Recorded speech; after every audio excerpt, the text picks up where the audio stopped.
मेरे पापा को मेरी मम्मी ने मार दिया था और उनको जमीन में गाड़ दिया था। तो मम्मी के साथ में कोई और भी था क्या बेटा? हाँ, एक अंकल थे जो उनसे प्यार करते थे। अच्छा, वो अंकल कौन थे? अनिकेत, कहाँ रहते हैं?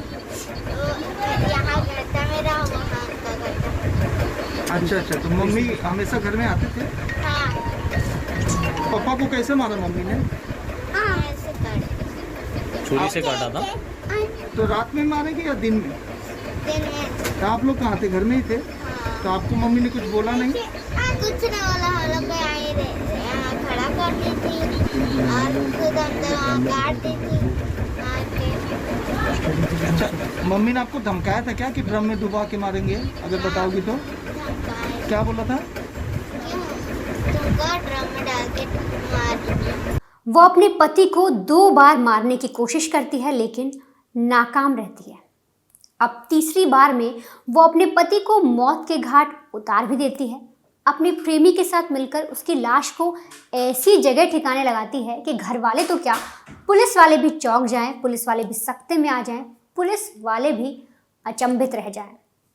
लेकिन जब वो ऐसा कर रही थी तो उसे इस बात का अंदाज़ा नहीं था कि उसके कातिलाना इश्क, उसके इस खूनी वारदात को कोई देख रहा है।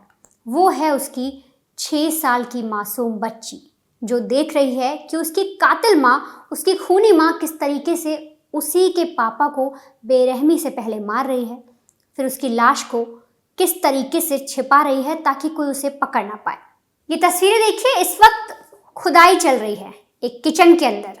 जो पुलिस वाले हैं वो खड़े हुए हैं, साथ ही मजदूर हैं जो उस किचन में जो फर्श है उसे खोद रहे हैं और इसी फर्श के नीचे दफन है एक मासूम बच्ची के पापा। इस पूरी वारदात को जानने के बाद हर किसी के रोंगटे खड़े हो जाएंगे कि किस तरीके से एक महिला ने अपने ही पति को मौत के घाट उतारा और तो और अपनी बेटी को धमकी भी दे डाली कि अगर वो किसी को कुछ बताएगी तो उसका अंजाम भी उसके पिता जैसा कर देगी।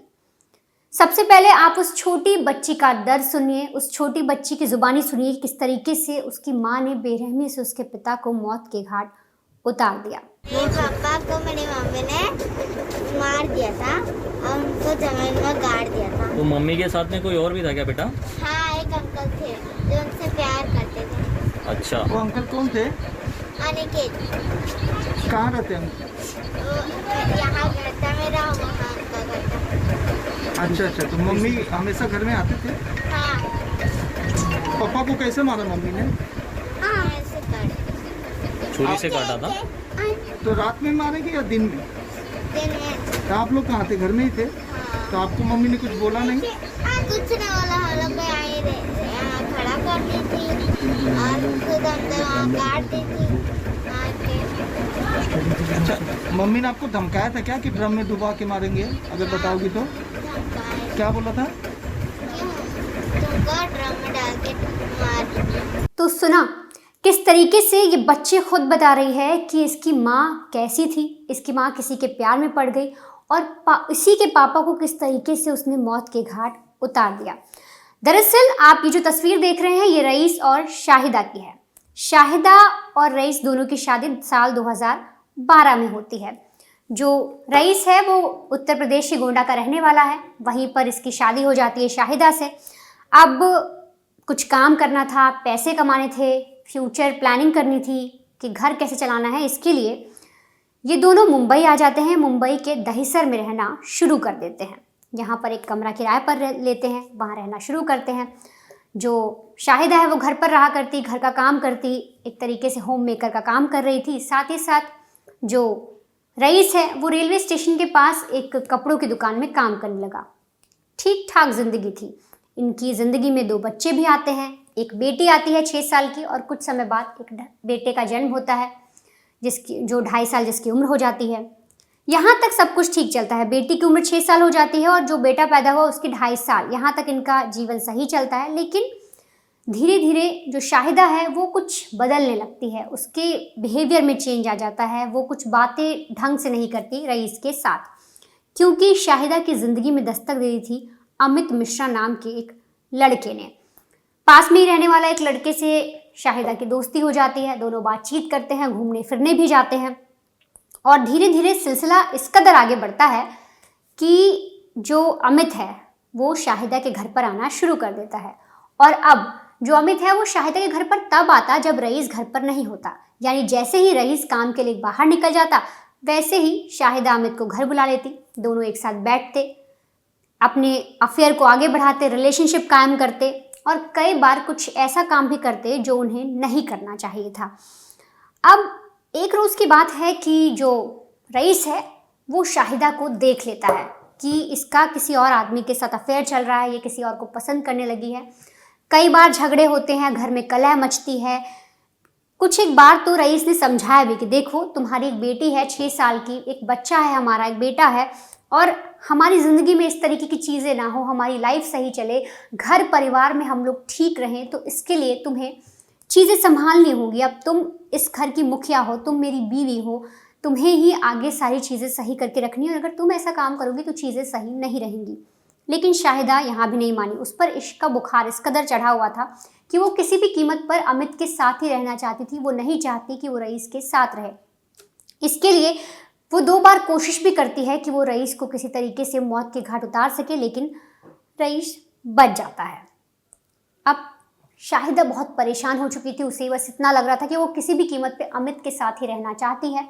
वो रईस को अब अपना जीवन साथी नहीं मान रही थी। इसके लिए वो अमित से कई बार कहती है कि अब जो भी हो हमें कुछ आगे प्लान करना पड़ेगा, हमें किसी भी तरीके से रईस को रास्ते से हटाना होगा। और फिर दोनों ऐसा करते भी हैं। तारीख आती है 20 मई की। ये दोनों एक दूसरे से मिलते हैं क्योंकि रईस वापस अपनी नौकरी पर जाता है। जब वो अपना काम वाम कर रहा होता है, जो शाहिदा है वो सीधे फ़ोन करती है कि अब देखो मेरे पति नहीं है घर पर, तुम आ जाओ। अमित घर पर आ जाता है। अब एक तरफ इन लोगों ने ठान तो लिया ही था कि किसी भी तरीके से रईस को मौत के घाट उतारना है, उसे मारना है। इसी सिलसिले में ये दोनों मिलते हैं और उस वक्त ये रिलेशनशिप कायम करते हैं, एक दूसरे के साथ हमबिस्तर हो जाते हैं। और तभी अचानक रईस घर पर आ जाता है। वो घर आकर देखता है तो उसे सिचुएशन अच्छी नहीं लगती। वो गुस्सा हो जाता है क्योंकि वो उन दोनों को आपत्तिजनक हालत में पकड़ लेता है। अब इसके बाद रईस चिल्लाना शुरू करता है, गुस्सा करता है, शाहिदा से सवाल पूछता है, साथ ही जो उसके साथ उस कमरे में अमित खड़ा था उससे भी पूछताछ करता है। धक्का मुक्की होती है। बहुत ज़्यादा गहमा गहमी होने के बाद एक दूसरे से सब के सब हाथापाई करने लग जाते हैं, लड़ाई हो जाती है। और इसी लड़ाई में जो शाहिदा पहले से ये प्लान बनाकर बैठी थी कि मुझे किसी भी तरीके से अपने पति को मौत के घाट उतारना है, वो चाकू लाती है और चाकू से सीधे अटैक करती है रईस पर। रईस पर अटैक करने के बाद उसके गले पर अटैक करती है। रईस तुरंत ज़मीन पर गिर जाता है, उसकी मौत हो जाती है, तड़पने लगता है और हर तरफ खून ही खून फैल जाता है। अब इतनी ज़्यादा जब इतना शोर मचता है, इतनी सारी चीख पुकार होती है, एक तरीके से घर से आवाज़ आती है, तो घर के बाहर जो 2 बच्चे खेल रहे थे, 6 साल की बेटी और एक इनका 2.5 साल का बेटा, दोनों बाहर थे, खेल रहे थे। तो बच्ची को कुछ आवाज़ें अजीब सी सुनाई देती हैं। उसे समझ नहीं आता कि अंदर क्या हो सकता है, लेकिन फिर भी वो अंदर चली जाती है। अब जैसे ही बच्ची अंदर जाती है वो देखती है कि जो उसके पिता हैं वो ज़मीन पर पड़े हैं, खून फैला हुआ है, माँ के हाथ में चाकू है, एक लड़का है साथ में, एक जो आदमी है वो खड़ा हुआ है। और इसके बाद बच्ची कुछ बोलती नहीं, उसे कुछ समझ नहीं आता, वो वहीं पे खड़ी होकर सारी चीज़ें देखती है। इसके बच्ची सब देख रही होती है और जो माँ है, जो ये कातिल माँ है, ये अपने बॉयफ्रेंड अमित के साथ मिलकर अपने पति के 4 टुकड़े करती है। वो टुकड़े करने के बाद वो फिर उस जो किचन है वहाँ पर उस लाश को ले जाती है। वो ले जाने के बाद वहाँ पर ये लोग खुदाई करते हैं दोनों मिलकर। खुदाई करने के बाद उन टुकड़ों को अंदर डाला जाता है। सीमेंट फिर से जो है जिस तरह से जो पूरा उखड़ गया था उसे ढका जाता है। और उसके बाद अगली रोज़ ये मज़दूर वगैरह बुलाती है, कहती है हमारे किचन में फिनिशिंग का काम करना है, और उसी सिलसिले में टाइल्स वगैरह भी मंगाती है और काम करना शुरू करवा देती है। अब इधर किचन एक तरीके से तैयार हो जाता है। उधर ये अपने ससुराल फ़ोन करती है। अपने पति को मारने के बाद, उसे दफनाने के बाद, लाश को दफनाने के बाद ये ससुराल में कॉल करती है कि अभी तक वो काम से लौट कर नहीं आए हैं, दिन में इतने बजे निकल गए थे, अब तक मुझे कुछ पता नहीं है, मेरे पति खो गए हैं, क्या हो गया उनके साथ, कुछ समझ नहीं आ रहा। बहुत ज़्यादा ड्रामा रचती है। और इस पर जब इसकी 6 साल की बेटी तोतली आवाज़ में जब इससे कुछ बोलती है तो सीधे धमकाती है उसे। ये कातिल माँ बोलती है कि देखो तुमने जो देखा वो देखा, लेकिन अगर तुमने ये सारी चीज़ें किसी को बताई, किसी से कुछ भी कहा, तो मैं तुझे वहीं भेज दूंगी जहाँ तेरे पापा हैं, तुझे भी ज़मीन के नीचे गाड़ दूंगी। ये माँ अपनी बेटी से इस तरीके से बात करती है, इस तरीके से उसे धमकाती है। बेटी भी डर जाती है, सहम जाती है। और इधर शाहिदा हर किसी को ये दिखा रही थी कि वो बहुत परेशान है, ढोंग कर रही थी, बहुत रो रही थी, ऐसे दिखा रही थी कि इसका जो पति रईस है अब वो इसके पास नहीं है तो ये मर जाएगी, इसकी ज़िंदगी में अब कुछ बचा नहीं है, ये अकेली हो गई है, इसकी ज़िंदगी बेरंग हो गई है। हर तरफ जाकर पुलिस वालों से के पास जा रही है, बोल रही देखिए मेरे पति नहीं मिल रहे, कुछ दिक्कत हो गई है, आप ढूंढिए क्या हो गया, वो काम पर गए थे, इसके बाद से लौट कर नहीं आए। बहुत तरीके की ऐसे स्वांग रचती है।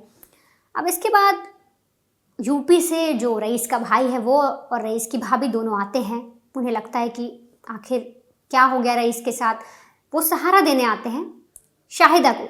लेकिन इसकी भाभी को कुछ शक हो जाता है। वो देखती है कि जो किचन है उसमें मिट्टी बहुत ज़्यादा उखड़ी है, पूरी तरीके से बनी नहीं है अभी, और काम भी कुछ दिन पहले ही हुआ है। उसका दिमाग ठनकता है। वो पुलिस को सारी चीज़ें कहती भी है कि देखिए मुझे शक इसी पर है, लेकिन पुलिस के पास कोई ऐसा सबूत नहीं था। इधर जो रईस है उसका भाई भी जब गांव से आता है तो वो भी घर परिवार में बातचीत करता है। और ऐसे ही एक दिन बातों बातों में जो बच्ची है, जो 6 साल की छोटी बच्ची है, वो अपने चाचा को सब कुछ बता देती है। वो बता देती है कि किस तरीके से उसकी माँ शाहिदा ने उसके पिता रईस को पहले मौत के घाट उतारा, फिर टुकड़े किए, फिर उसकी लाश को किचन के नीचे दफना दिया। अब जब चाचा को ये सारी चीज़ें पता चलती हैं तो चाचा सीधे पुलिस स्टेशन जाते हैं, पुलिस को हर एक डिटेल बताते हैं। पुलिस वाले भी बच्ची से पूछताछ करते हैं पहले, फिर खुदाई कराई जाती है। और खुदाई कराने के बाद जो पुलिस को मिलता है वो बेहद हैरान करने वाला होता है।